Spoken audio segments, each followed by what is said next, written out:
ನಿಮಗೂ ಈ ರೀತಿ ಆಗ್ಬೋದು. ಕೇರ್ಫುಲ್ ಆಗಿರಿ. ಯೂಟ್ಯೂಬ್ನಲ್ಲಿ ಇಮಿಡಿಯೇಟ್ ಆಗಿ ಯಾವುದೇ ವಾರ್ನಿಂಗ್ ಕೊಡಲಾರ್ದಂಗೆ ಚಾನಲ್ನ ರಿಮೂವ್ ಮಾಡ್ತಾರೆ.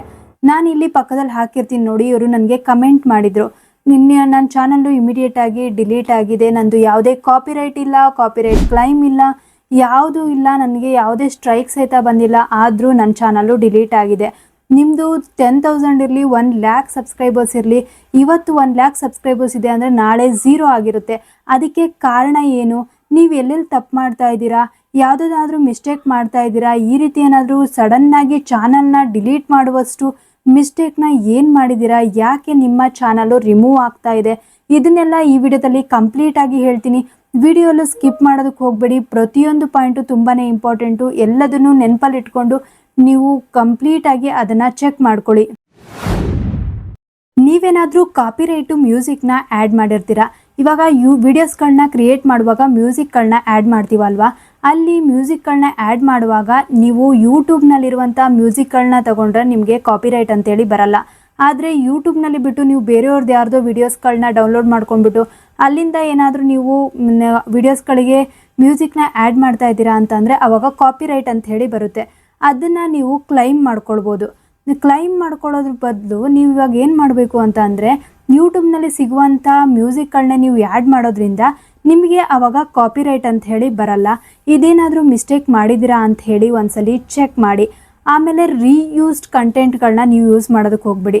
ರೀಯೂಸ್ಡ್ ಕಂಟೆಂಟ್ಗಳು ಅಂತಂದರೆ ಬೇರೆಯವ್ರ ವಿಡಿಯೋಸ್ಗಳನ್ನ ತೊಗೊಂಡ್ಬಿಟ್ಟು ನೀವು ಡೌನ್ಲೋಡ್ ಮಾಡ್ಕೊಂಡ್ಬಿಟ್ಟು ಯಾವುದೇ ಎಡಿಟಿಂಗ್ ಮಾಡಲಾರ್ದಂಗೆ ಏನಾದರೂ ಒಂದು ವೇಳೆ ಹಾಕಿದ್ದೀರಾ ಅಂತ ಅಂದರೆ ಆಗಲೂ ನಿಮಗೆ ರೀಯೂಸ್ಡ್ ಕಂಟೆಂಟ್ ಅಂತ ಹೇಳಿ ಬರುತ್ತೆ.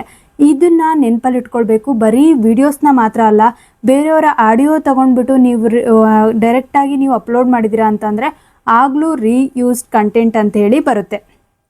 ಇದ್ರ ಜೊತೆಗೆ ನಿಮಗೆ ಯೂಟ್ಯೂಬ್ನಲ್ಲಿ ಕಾಪಿರೈಟ್ ಸ್ಟ್ರೈಕ್ ಅಂಥೇಳಿ ನಾನು ಹಳೆ ವೀಡಿಯೋಸ್ಗಳೆಲ್ಲ ಮಾಡಿದ್ದೀನಿ. ಕಾಪಿರೈಟ್ ಸ್ಟ್ರೈಕು ಅಂತಂದರೆ ಈಗ ಬೇರೆಯವ್ರ ವಿಡಿಯೋಸ್ಗಳ ಅವರ ಪರ್ಮಿಷನ್ ಇಲ್ಲಾರ್ದಂಗೆ ನೀವು ತೊಗೊಂಡಿರ್ತೀರ, ಆವಾಗ ಅವರು ಡೈರೆಕ್ಟಾಗಿ ನಿಮಗೆ ಕಾಪಿರೈಟ್ ಸ್ಟ್ರೈಕ್ನ ಕೊಡ್ಬೋದು. ಇಲ್ಲ ಅಂತ ಹೇಳಿದ್ರೆ ಅದನ್ನು ಯೂಟ್ಯೂಬ್ ಐಡೆಂಟಿಫೈ ಮಾಡ್ತು ಅಂತ ಅಂದರೆ ಆಗಲೂ ನಿಮಗೆ ಕಾಪಿರೈಟ್ ಸ್ಟ್ರೈಕ್ ಬರ್ಬೋದು. ಇದು ನಿಮಗೆ ಕ್ಲೈಮ್ ಮಾಡ್ಕೊಳ್ಬೇಕಾಗುತ್ತೆ, ಅಪೀಲ್ ಮಾಡಬೇಕಾಗುತ್ತೆ. ಒಂದು ವೇಳೆ ನಿಮಗೆ ಪದೇ ಪದೇ ಕಾಪಿರೈಟ್ ಸ್ಟ್ರೈಕ್ ಅಂತ ಬರ್ತಾ ಇದೆ ಅಂದರೆ ನಿಮ್ಮ ಚಾನಲ್ಲು ಡೈರೆಕ್ಟಾಗಿ ರಿಮೂವ್ ಆಗುತ್ತೆ. ಇದಕ್ಕೆ ಹೇಳೋದು, ಆದಷ್ಟು ನೀವು ಕಾಪಿರೈಟ್ ಸ್ಟ್ರೈಕ್ ಬರಲಾರ್ದಂಗೆ, ಕ್ಲೈಮ್ ಬರಲಾರ್ದಂಗೆ, ಕಂಟೆಂಟ್ಗಳನ್ನ ರೀಯೂಸ್ ಮಾಡಲಾರ್ದಂಗೆ ಮೇಯ್ನಾಗಿ ನೋಡ್ಕೊಳ್ಬೇಕು.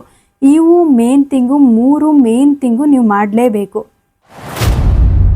ನಿಮ್ಮ ಚಾನಲ್ ಏನಾದರೂ ಪಾಲಿಸಿ ವೈಲೇಷನ್ಗೆ ಏನಾದರೂ ಬಂತು ಅಂದರೆ ಈಗ ನೀವು ಯಾವುದೋ ಒಂದು ಹಾರ್ಮ್ಫುಲ್ನ ಕಂಟೆಂಟ್ಗಳನ್ನ ಮಾಡಿರ್ತೀರಾ, ಯಾರಿಗೋ ಏನೋ ನೋವಾಗುವಂಥ ಕಂಟೆಂಟ್ಗಳನ್ನ, ತುಂಬ ಅದು ಒಂಥರ ಹಾರ್ಮ್ ಆಗಿರುತ್ತೆ ಅಂಥ ಕಂಟೆಂಟ್ಗಳನ್ನ ನೀವು ಮಾಡಿದ್ದೀರಾ, ಕಮ್ಯುನಿಟಿ ಗೈಡ್ಲೈನ್ಸ್ಗಳನ್ನ ನೀವು ಮಿಸ್ಯೂಸ್ ಮಾಡ್ಕೊಂಡಿದ್ದೀರಾ ಅಂತಂದರೆ ಆಗಲೂ ನಿಮಗೆ ಯೂಟ್ಯೂಬ್ ಕಡೆಯಿಂದ ಕಾಪಿರೈಟ್ ಬರ್ಬೋದು, ಕಾಪಿರೈಟ್ ಸ್ಟ್ರೈಕ್ ಬರ್ಬೋದು, ಈ ರೀತಿ ಎಲ್ಲ ಬರುತ್ತೆ. ಇದನ್ನು ನೆನಪಲ್ಲಿಟ್ಕೊಳ್ಳಿ. ಆದಷ್ಟು ನೀವು ಇದೆಲ್ಲ ಬರಬಾರ್ದು ಅಂತ ಅಂದರೆ ಹಾರ್ಮ್ಫುಲ್ ಆಗಿರುವಂಥ ಕಂಟೆಂಟ್ಗಳನ್ನ ನೀವು ಹಾಕೋದಕ್ಕೆ ಹೋಗಬೇಡಿ. ಇದರಿಂದ ನಿಮ್ಮ ಚಾನಲ್ಗೆ ಎಫೆಕ್ಟ್ ಆಗುತ್ತೆ. ಇದು ಆದಮೇಲೆ ನೀವೇನು ಮೇನಾಗಿ ಮಾಡಬೇಕಾಗಿರೋದು ಅಂತ ಅಂದರೆ, ಯೂಟ್ಯೂಬಲ್ಲಿ ಅಪೀಲ್ನ ಮಾಡ್ಬೋದು. ಇದೆಲ್ಲ ಡಿಲೀಟ್ ಆದಮೇಲೆ ಅಪೀಲ್ ಮಾಡ್ಬೋದು. ನಾನು ಬೇಕಾದರೆ ಡಿಸ್ಕ್ರಿಪ್ಷನಲ್ಲಿ ಹೆಂಗೆ ಅಪೀಲ್ ಮಾಡೋದು ಅಂಥೇಳಿ ಮೆನ್ಷನ್ ಮಾಡಿರ್ತೀನಿ, ಅದನ್ನು ಬೇಕಾದ್ರೆ ನೋಡ್ಕೊಂಡು ನೀವು ಮಾಡ್ಬೋದು.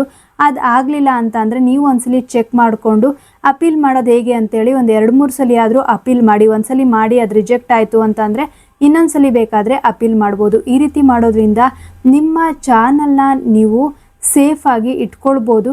ಅದನ್ನು ನೆನಪಲ್ಲಿ ಇಟ್ಕೊಂಡು ನಿಮ್ಗಾದರೆ ಅದನ್ನು ಮಾಡೋದಕ್ಕೆ ಟ್ರೈ ಮಾಡಿ. ಇದರಿಂದನೇ ನಿಮ್ಮ ಚಾನಲ್ಗೆ ಅದು ಸಡನ್ನಾಗಿ ಡಿಲೀಟ್ ಆಗೋದು ಈ ರೀತಿ ಎಲ್ಲ ಆಗುತ್ತೆ. ಇದು ಆದಮೇಲೆ ನೀವು ಮೇಯ್ನಾಗಿ ಏನು ಮಾಡಬೇಕು ಅಂತಂದರೆ, ಯೂಟ್ಯೂಬ್ನಲ್ಲಿ ಕಾಪಿರೈಟ್ ನಿಮಗೆ ಬರ್ತಾ ಇರುತ್ತಲ್ವ, ಅದ್ರ ಜೊತೆಗೆ ಮೇಯ್ನಾಗಿ ನೀವು ಡಿಸ್ಕ್ರಿಪ್ಷನೆಲ್ಲ ಜಾಸ್ತಿ ಹ್ಯಾಶ್ಟ್ಯಾಗ್ಸ್ ಹಾಕೋದು, ಸ್ಟ್ಯಾಗ್ಸ್ ಹಾಕೋದು, ಇದನ್ನೆಲ್ಲ ಮಾಡೋದಕ್ಕೆ ಹೋಗಬೇಡಿ. ಈ ರೀತಿ ಎಲ್ಲ ಮಾಡಿದ್ದೀರಾ ಅಂತ ಅಂದರೂ ನಿಮ್ಮ ಚಾನಲ್ಲು ಸ್ಟ್ರೈಕ್ ಬರ್ಬೋದು, ಕಾಪಿರೈಟ್ ಬರ್ಬೋದು.